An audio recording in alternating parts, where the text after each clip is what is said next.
la mañana con una entrevista. El Grupo Eulen es la compañía líder en España en la prestación de servicios generales tanto a empresas como a la administración pública. Pero además, el Grupo Eulen es una de las primeras compañías familiares del país y un inspirador espejo en el que mirarse. Va a entrevistar a su presidenta, a María José Álvarez, el empresario español Antonio Fernández Galiano. El señor Fernández Galiano ostentó durante 30 años distintos cargos de responsabilidad en Unidad Editorial y de esos 30 años, 10 fue presidente de este grupo de medios de comunicación español. Adelante.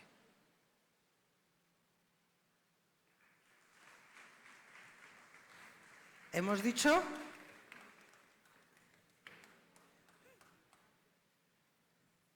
allí, ¿no? ¿O aquí? Ahí. No sabía que lo llevaba encendido. Pues buenos días, buenas tardes ya casi. No quiero ser reiterativo y además como tenemos la consigna de ser breves, pero vamos, no puedo dejar de decir que esto es un milagro, ¿no? Y que hay que felicitar a Nuria Vilanova por el éxito de una convocatoria como esta. Se ha reunido muchísima gente, gente muy relevante del mundo de la empresa en toda Iberoamérica y aunque se ha dicho ya a lo largo de la mañana, pero yo creo que justo es repetirlo. Reconocerlo. Bueno, me toca a mí el honor de tener una conversación, de entrevistar a María José Álvarez. María José Álvarez no necesita mucha presentación. Ella es la presidenta ejecutiva del Grupo Eulen, abogada de formación y ahora pues es una mujer empresaria de éxito, presidenta ejecutiva de una de las mayores compañías de servicios que hay, presente en un montón de países, muchos de ellos aquí en Latinoamérica. María José es mujer empresaria nacida en Bilbao, eso imprime carácter. Bueno, los de Bilbao nacemos un poco donde queremos, ¿no? Eso dicen, por lo menos. Eso dicen, eso dicen. El Grupo Eulen es un grupo que nace hace 60 años y que tiene una trayectoria pues, muy relevante, porque nace prácticamente de la nada, central de las limpiezas del sol. Estáis celebrando ahora 60 años, es el 60º aniversario. Y yo cuando oía a Fran Ranieri hablar de su odisea empresarial, pensaba en ese momento en ti, que tú estarías acordándote de tu padre, ¿no? ¿Cómo viviste tú aquello? Sí, hombre, a mí ha habido una cosa de Fran Ranieri que me ha encantado y ha sido el que se enamoró de su proyecto. Yo todos los proyectos que hemos iniciado, los hemos iniciado enamorándonos de ellos, si no es imposible sacar adelante un proyecto. Y yo recuerdo hace 25 años, donde nosotros en la familia somos una empresa familiar y estamos en tercera generación, y yo recuerdo que nuestro padre pidió a alguien para llevar un proyecto, iniciar un proyecto en su lugar de origen, en su zona de origen, que es la montaña de León. Y bueno, pues el proyecto era criar ganado de vacuno en extensivo de alta calidad. Y siempre había un miembro de la familia, uno de los hijos, que se tenía que ocupar del proyecto. Cuando el proyecto avanzaba, el miembro de la familia se retiraba, pasaba a segundo plano y ya entraban profesionales. Pero si no le ponías la ilusión de un miembro de la familia que arrancase con ello y mantuviese el espíritu, era muy difícil seguir con él adelante. Y yo recuerdo ese proyecto, lo inicié yo, y cuando bueno, ya se puso en marcha y cumplía un poco los requisitos, yo me fui retirando, se profesionalizó y bueno, yo quedé en un puesto de presidente no ejecutivo. O sea que, con lo cual, en efecto, son proyectos que como no los inicies con cariño y con entusiasmo, yo venía de Derecho, yo de vacas sabía muy poco, pero aprendí un montón y fue realmente por lo que yo aprendí, fue un poco porque, bueno, pues me enamoré del proyecto y me enamoré y bueno, y sin ese enamoramiento creo que no sería posible hacer nada a nivel empresarial. Sí, no, desde luego, ahí están los resultados. La expansión de Eulen a nivel internacional ha sido muy relevante y en Latinoamérica, en Iberoamérica, pues estáis presentes en muchos países. Esta mañana, en la primera sesión, donde se hablaba un poco de geopolítica, moderada por Juan Luis Cebrián, claro, se hablaba de lo que supuso para la región, para Iberoamérica, conseguir pues la democracia. Muchas democracias latinoamericanas, que lo fueron entonces, se miraron en el ejemplo de la transición española, que culminó con la Constitución del 78, y eso propició estabilidad y, por lo tanto, desarrollo económico. Y eso propició confianza en los inversores. Es fundamental la seguridad jurídica, la estabilidad, la confianza. Sí, ¿El empresario español vino aquí por todos esos factores? Bueno, realmente, normalmente un empresario acude allí donde la necesidad o está creada o se está a punto de crear. En el caso nuestro, que éramos empresa de servicios, creo que fuimos la primera empresa de servicios de España que salió fuera de España. Entonces nosotros empezamos a salir a Latinoamérica, empezamos a salir en el año 87 a dos países muy curiosos. Uno fue Chile y el otro fue México. Y estoy hablando del año 87. Entonces, antes habíamos tenido nuestros primeros amagos, tanto en Arabia Saudí como en Brasil, de donde, bueno, pues aprendimos, pero nos tuvimos que ir, desgraciadamente, porque nos equivocamos. Y unas veces nos equivocamos y otras veces nos equivocaron. Vamos a ver por qué. Esto también hay que analizarlo muchas veces, ¿no? Pero nosotros en el año 87 ya nos implantamos en Chile, posteriormente en el 88 nos implantamos en México y a partir del año 98 pensamos que había que dar el paso al frente hacia otros países y el primero en el que entramos después esto fue aquí en República Dominicana, pasamos a Panamá, pasamos a Costa Rica, Colombia, Perú, hoy día estamos también en Jamaica y estamos ya también en Estados Unidos hace ya 12 años. Y para nosotros creo que ha sido un poco ese paso adelante, ese gran salto. La gente que sea aficionada a los caballos, si ve un concurso de salto y ve cuando el caballo arranca el salto para entrar, coge impulso. Y entonces para nosotros eso fue muy necesario en el año 98, coger ese impulso y un poco el ejemplo de lo anterior. De esta expansión se ocupó uno de mis hermanos, el mayor. Es decir, siempre en todos estos proyectos nuevos entraba un miembro de la familia a dirigirlo al principio.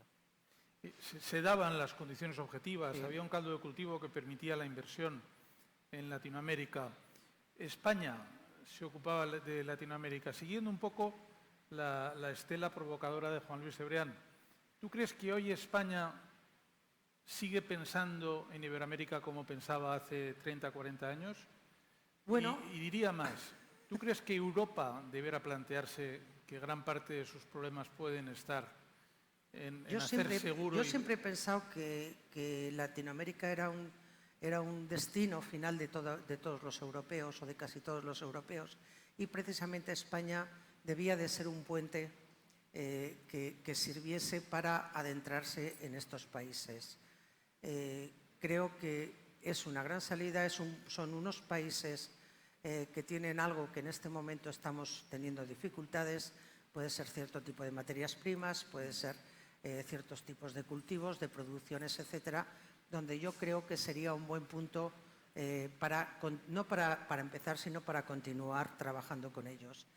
Y España creo, primero, por un problema de una ventaja, digamos, que es de idioma. Dicen que hablamos el mismo idioma, pero yo creo que no hablamos la misma lengua. Y muchas veces nos encontramos con dificultades para expresarnos de una manera, digamos, clara, ¿no? Pero yo creo que España ahí tiene que tomar esa posición un poco, digamos, de liderazgo de ese paso hacia Iberoamérica, hacia Latinoamérica y hacia los países latinoamericanos, donde yo creo que, igual que ocurre, yo creo que en muchos países necesitaríamos asentar más nuestra seguridad jurídica. Muchas empresas van a los países de manera provisional, van a realizar obras, van a realizar actuaciones concretas. En el caso nuestro, somos una empresa que llegamos a los países con vocación de quedarnos y, por lo tanto, una de nuestras primeras exigencias suele ser la seguridad jurídica, precisamente por esa actividad continua, permanente que pensamos tener, ¿no? De hecho, estamos todavía en todos los países en los que entramos en su momento. Aquí hay un montón de socios de CEAPI que son también empresas familiares, ¿eh? ¿Cuál es la importancia del empresario, como en tu caso que es empresario y ejecutivo, ¿no?, en el desarrollo de una empresa familiar? Bueno, yo creo que el empresario, hablo en general, tiene primero, creo que hay que nacer, pero sobre todo hay que formarse posteriormente, ¿no? Yo siempre en distintos foros he animado a la gente a que las siguientes generaciones, sobre todo en la empresa familiar, las siguientes generaciones, sean hombres o mujeres, tengan el máximo de formación. Yo creo que la formación, perdón, de formación, no de formación, porque creo que la formación es lo fundamental, porque en esa formación deben entrar conceptos muy claros de lo que es un empresario. Primero, es una persona que arriesga. Segundo, es una persona con compromiso, es una persona con responsabilidad, tiene que tener la capacidad de sacrificio, tiene que tener la capacidad de esfuerzo y tiene que tener la paciencia para ver el resultado de sus operaciones. Entonces, yo creo que eso es un empresario.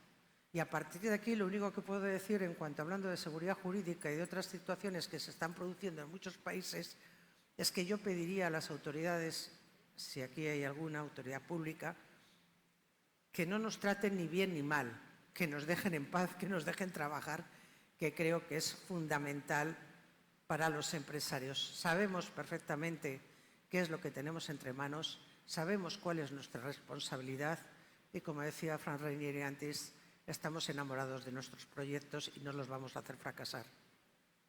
Sí, la verdad es que os dejen generar valor, yo creo que es una aspiración muy legítima. Y eso nos lleva al tema regulatorio, porque yo en Madrid y en España, pues siempre escucho en España, donde hay tantísimas administraciones además, pues hasta qué punto el exceso regulatorio sofoca a las propias compañías, ¿no? Las compañías están ahogadas con la regulación, tienen que dedicar esfuerzos ímprobos a poder sortear las cuestiones regulatorias.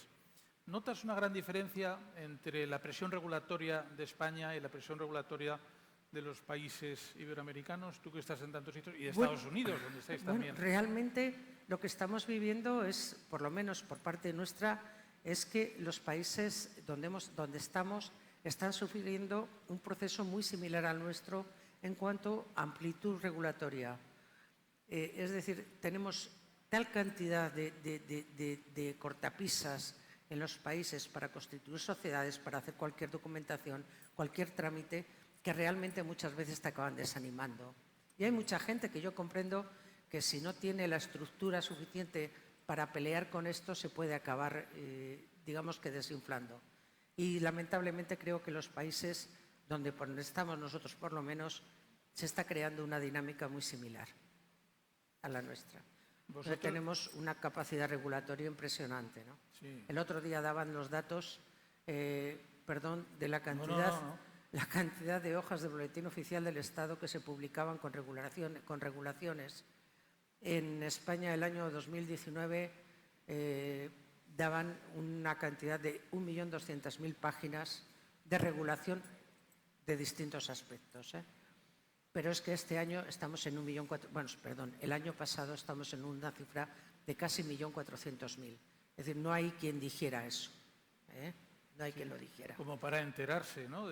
Sí, no hay quien lo dijera porque todos nos hemos acostumbrado, sobre todo en época de pandemia, a sufrir adaptaciones legislativas en minutos y en horas. Nosotros hemos tenido decretos, leyes que nos han salido a las 12 menos cuarto de la noche para aplicarse a las 8 de la mañana. Esto yo comprendo que igual en una empresa con un trabajador, una microempresa, pueda ser más o menos fácil de adaptar. En el caso nuestro en España tenemos 50.000 personas, es decir, cualquier cosa que queramos adaptar tiene un proceso importante que no solamente afecta a la parte práctica, sino también a la parte, digamos, de TI, donde hay que cambiar sistemas, procedimientos, etcétera, ¿no?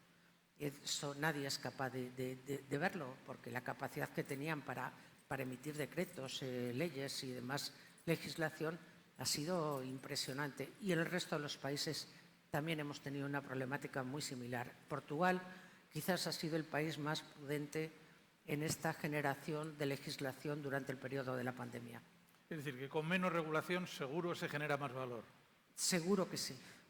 Seguro que sí, porque vuelvo a decir antes, que, como he dicho antes, ¿no? Si los empresarios realmente aspiramos a mantener nuestras compañías y respetamos a nuestro proyecto, que nadie se preocupe, no vamos a tirarnos piedras en el propio tejado. Y María José, hablando de regulación, vosotros tenéis más de 90.000 empleados en todo el mundo. Sí. Es decir, que la partida gastos de personal en una compañía como la tuya es una partida verdaderamente relevante. Y más en el sector nuestro, ¿no? Donde son servicios a empresas, estamos hablando de que el 90% de nuestras ventas suponen costes de personal. ¿Y hay grandes diferencias entre Europa, España, Portugal, Iberoamérica en esa problemática laboral? Hay diferencias en algunos países, pero por ejemplo países como Chile tiene una regulación muy similar y además va evolucionando muy a la par de España, no solamente en el aspecto laboral, sino yo creo que he seguido una dinámica desde hace ya 20 años, 25 años, una dinámica muy similar a la que hemos seguido en España. Quizás ahí el país más estricto en lo que a legislación ha sido Perú. Es un país, curiosamente, donde hay una ley de regulación laboral muy importante y de prevención de riesgos laborales tremendamente dura, cosa que sorprende, ¿no? Porque después te encuentras otras cosas que son un poco anacrónicas con el hecho de que existan unas leyes de PRL tan fuertes. Quizás Dominicana tiene también legislación más ligera. Costa Rica tiene una legislación dura. Colombia es un poco especial. Tiene una legislación que en el sector nuestro, por ejemplo, nos impide trabajar en el sector seguridad por no ser nacionales del país. Es decir, cada país al final tiene un poco sus características, ¿no? Pero bueno, nuestra función es adaptarnos. ¿Y en Estados Unidos? Estados Unidos, bueno, nosotros consideramos Estados Unidos realmente cada estado un país, porque la legislación es tan diferente que incluso nuestros especialistas legales y laborales son diferentes por estados. Nosotros estamos en 11 estados en Estados Unidos y tenemos 11 departamentos legales y laborales diferentes, precisamente por esa diferencia que hay de legislación de un estado a otro, y ese es el concepto que tenemos prácticamente de que cada estado es un país. La verdad es que es sorprendente, ¿no? Yendo un poco a la vivencia personal, porque a mí eso me suscita mucha curiosidad, ¿no? y mucho interés. Tú has vivido el desarrollo de tu empresa familiar, claro, desde pequeña. Sí. Aunque eres muy joven, quiero decir. No, gracias. Pero tú esto lo has vivido desde pequeña, ¿no? Sí, yo creo que ¿Tienes en tu cabeza los hitos fundamentales del desarrollo de tu empresa, la labor de tu padre, el cómo llegaste, la diversificación en la que... Bueno, yo creo siempre que uno de los éxitos que ha tenido Eulen ha sido de, digamos que prever cómo se iba a desarrollar el sector servicios.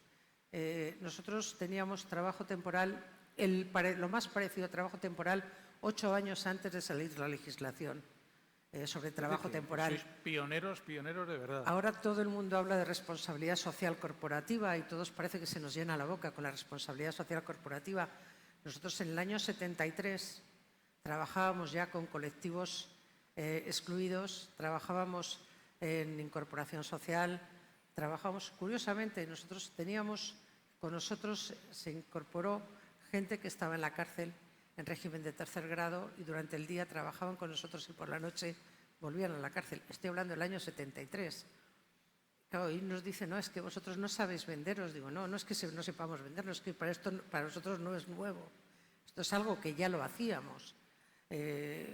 Nosotros hemos tenido cursos y hemos incorporado a gente que proviene de la prostitución. Es decir, realmente estas cosas yo las he vivido, y las he vivido desde muy pequeña y las he vivido en mi casa. Entonces, al final es algo que realmente acabas absorbiendo como algo tuyo e identificando como algo tuyo, ¿no? Y bueno, hoy me toca estar en otro papel, me toca estar en otro puesto e intento dar continuidad a aquello en lo que yo creo. Y de hecho, yo asumí la presidencia a los 4 meses del fallecimiento de nuestro presidente y fundador, que era mi padre, y lo único que dije en el primer congreso fue: en esta casa evolucionará todo, pero aquí el código ético y el decálogo de principios no se mueve ni un ápice. Hay una Pero cosa... para eso hay que creer en ello, ¿eh? Sin duda, sin duda. Y ya para terminar, antes de que nos regañen, Que nos María van a echar. Y esto demuestra hasta qué punto efectivamente buscáis desde la compañía aportar a la sociedad. Vais a cumplir, o estáis cumpliendo 60 años. Cuéntanos cómo lo vais a celebrar, porque eso me parece muy bonito. Bueno, nos ha costado un poco. La verdad es que hemos tenido un montón de propuestas y al final ha salido algo para mí muy interesante, ¿no? Todo el mundo celebra los aniversarios con una gran fiesta, una gran invitación a clientes, una gran invitación a amigos, una gran campaña publicitaria. Bueno, pues nosotros lo vamos a hacer con una exposición. Una exposición que se inaugura el próximo 9 de junio. Estoy aquí realmente un poco angustiada porque es una exposición compleja, pero ¿qué es lo que pretendemos? Nosotros siempre hemos tenido 2 conceptos fundamentales en la compañía. Una, que nuestro principal activo es el capital humano y así intentamos trabajar. Y segundo, creemos que es importante aportar una cultura a la sociedad.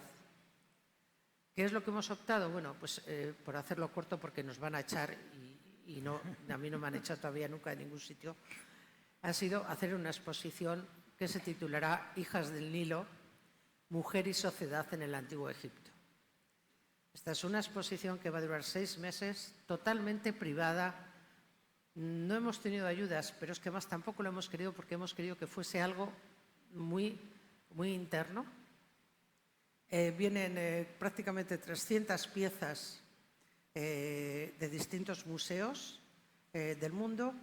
Es la primera exposición que se hace centrada en la mujer y era curioso porque era una civilización en la cual la línea sucesoria no se establecía por el faraón, sino por la mujer del faraón, que era realmente la única línea que era segura. O sea, la que era más segura era ella, no él. Entonces, bueno, las mujeres en esa época tenían plenas libertades, tenían equiparación con el hombre, tenían libertad para trabajar donde quisieran, casarse con quien quisieran, separarse, administrar sus bienes, incluso dejar en herencia a sus sucesores. En definitiva, ¿qué es lo que pretendo decir? Pues pretendemos decir un poco lo mismo que yo decía antes, que hablaba antes de la responsabilidad social corporativa. Es decir, no la diseñemos ahora, ya existía. El feminismo no lo inventemos ahora, ya ha existido. Otra cosa es que haya habido cambios y haya habido evoluciones. Pero ya ha existido esto. Es decir, las mujeres en el Antiguo Egipto estaban equiparadas a los hombres en cuanto a sus capacidades, poderes y libertades. Y pretendemos transmitir un poco esto, que creo que puede ser interesante en los momentos bastante convulsos que vivimos con respecto a lo que es las diferencias de género, por decirlo de alguna forma. Me parece una preciosa iniciativa y estoy convencido que la gente va a valorar mucho más esa exposición que los canapés de una gran celebración. Sí.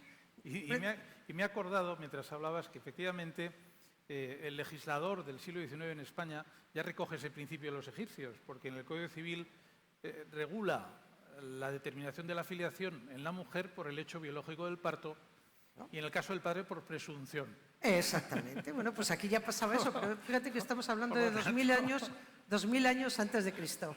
O sea que si realmente había una frase que decían que provenía, por si hay algún eibarrés aquí, que ellos eran fabricantes de máquina herramienta y empezaron siendo importadores, fabricaron y tal, y había un eibarrés que, si conocéis a los aldeanos del País Vasco, decía lo de copiar sí, dice, pero copiar bien, ¿eh?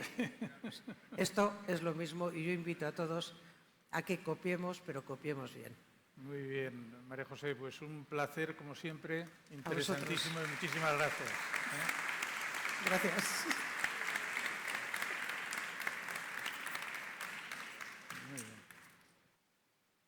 Muchas gracias por esta interesante entrevista y copien bien la hora de vuelta por la tarde.